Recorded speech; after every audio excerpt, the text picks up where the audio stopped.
Hello বন্ধুরা, আজ আমি আপনাদের জন্য আবারও একটি নতুন গল্প নিয়ে চলে এলাম। গল্পটা যদি আপনাদের ভালো লাগে, ভিডিওটিতে একটি লাইক আর চ্যানেলটিকে সাবস্ক্রাইব করে নেবেন। বন্ধুরা, সাবস্ক্রাইব করতে পয়সা লাগে না, দয়া করে একটু সাপোর্ট করুন। আমি আপনাদের জন্য প্রতিদিন এমন একটি করে গল্প নিয়ে আসব।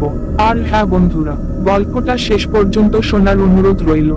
দয়া করে কেটে কেটে শুনবেন না, না হলে অনেক কিছু মিস করে যাবে। চলুন বন্ধুরা, এবার গল্পে আসা যাক। আজকের গল্পের নাম তড়িৎ জেঠু। এবার গল্প শুরু হলো। গল্প, গ্রামের নাম ছিল মল্লিকপুর। সেখানে প্রত্যেক বাড়ির এক একটা গল্প ছিল, কিন্তু সব গল্পের মধ্যে সবচেয়ে ভয়াবহ ছিল তড়িৎ জেঠুর গল্প। তড়িৎ জেঠু, যিনি পুরো গ্রামে একজন বিচিত্র মানুষ হিসেবে পরিচিত ছিলেন। তার অন্ধকারাচ্ছন্ন বাড়িতে গিয়ে কেউ রাত কাটাতে সাহস করত না। সবাই বলতো তিনি নাকি রাতের অন্ধকারে অদ্ভুত কাণ্ড ঘটান। একদিন একটি বড় বৃষ্টির রাতে তিন বন্ধু বিকাশ, সোহম এবং নিখিল ঠিক করলো তারা রাতটা তড়িৎ জেঠুর বাড়িতে কাটাবে। গ্রামের অন্যান্য লোকেরা তাদের কথায় হাসলেও তারা দমিত হলো না। যা ভয় পাওয়ার তা তো ভয় পেলে হবে না, বলল বিকাশ। বিকাশ, সোহম এবং নিখিল রাতের আধারে তড়িৎ জেঠুর বাড়ির সামনে এসে দাঁড়ালো। বাড়ির দরজা খুলে গেছে, যেন তাদের আমন্ত্রণ জানাচ্ছে।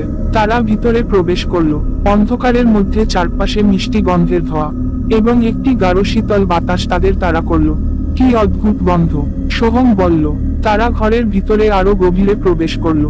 সেখানে ছিল পুরনো ফার্নিচার, পোকরার বই আর একটি পুরনো পিয়ানো। রাত বাড়তে থাকলো এবং ঘরের অন্ধকার ঘনীভূত হতে লাগলো। হঠাৎ পিয়ানোটি নিজে থেকেই বাজতে শুরু করলো। তিন বন্ধু একসঙ্গে ভয় পেয়ে গেল। এটা সম্ভব, নিখিল বলল। কেউ হয়তো বাইরে আছে, বিকাশ বলল, যদিও তার গলা কাঁপছিল। তারা পিয়ানোর দিকে এগিয়ে গেল, কিন্তু কিছুই দেখা গেল না। তারা পিয়ানোটি বন্ধ করতে চাইলেও তা চলছিল। সকালে তিন বন্ধু ভয়ে ভয়ে ঘুম থেকে উঠল। তাদের চোখে মুখে আতঙ্ক ছিল, কিন্তু তারা ঠিক করলো তারা রাতে আবার আসবে। রাতের অদ্ভুত ঘটনাগুলো তাদের মনে একটা উদ্দীপনা তৈরি করেছিল। রাতে ফের তারা তড়িৎ জেঠুর বাড়িতে গেল। এবার তারা নিজেদের সাহসী মনে করলো, কিন্তু আবারও সেই পিয়ানো বাজতে শুরু করলো। জেঠু, তুমি কি এখানে আছো? বিকাশ জিজ্ঞেস করলো, কিন্তু কোনো উত্তর আসল না। তাদের মনে হচ্ছিল কেউ তাদের পর্যবেক্ষণ করছে। এদিন রাতে এক অদ্ভুত দৃশ্য ঘটলো। তিন বন্ধু একসঙ্গে বসেছিল, তখন হঠাৎ করেই তাদের সামনে একজন বৃদ্ধ হাজির হলো। তার মুখে এক অদ্ভুত হাসি, চোখে ছিল অন্ধকারের ছায়া। তুমি তো অবাক হয়েছ? হ্যাঁ, বৃদ্ধটি বলল, আমি তড়িৎ। আমি এখানে তোমাদের আমন্ত্রণ জানাতে এসেছি। তারা ভয় পেয়ে গেল। আপনি কে?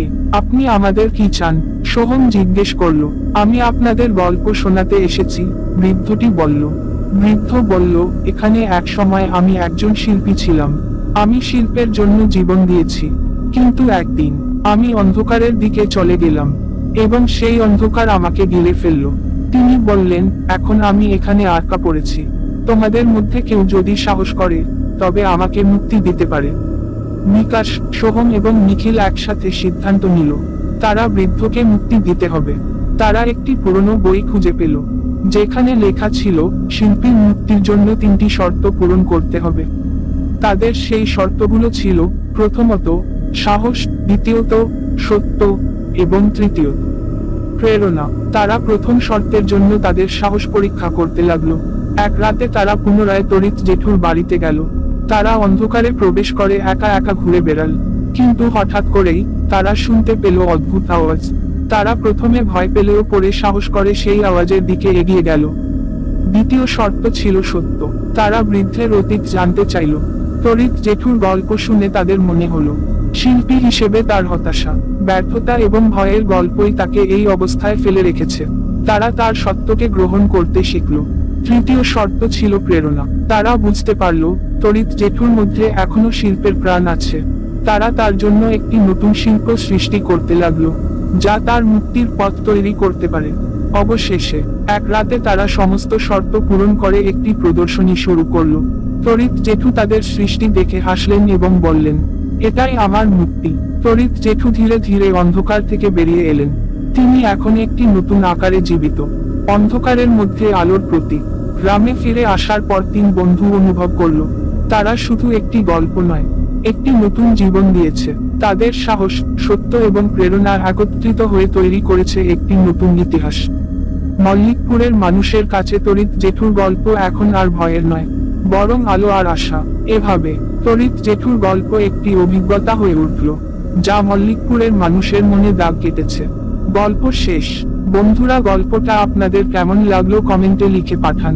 আপনারা যদি শেষ পর্যন্ত শুনে থাকেন, আশা করি আপনাদের গল্পটা ভালোই লেগেছে। আর যদি গল্পটা ভালো লাগে, দয়া করে চ্যানেলটিকে সাবস্ক্রাইব করে দিন আর বেল আইকনটা অন করতে ভুলবেন না, কারণ আমি যখনই নতুন কোনো গল্প আপলোড করব, সঙ্গে সঙ্গে আপনাদের কাছে নোটিফিকেশন চলে যাবে। চলুন বন্ধুরা, আজকের মতো বিদায়। আবারও দেখা হচ্ছে নতুন কোনো গল্প নিয়ে। বিদায় বন্ধুরা।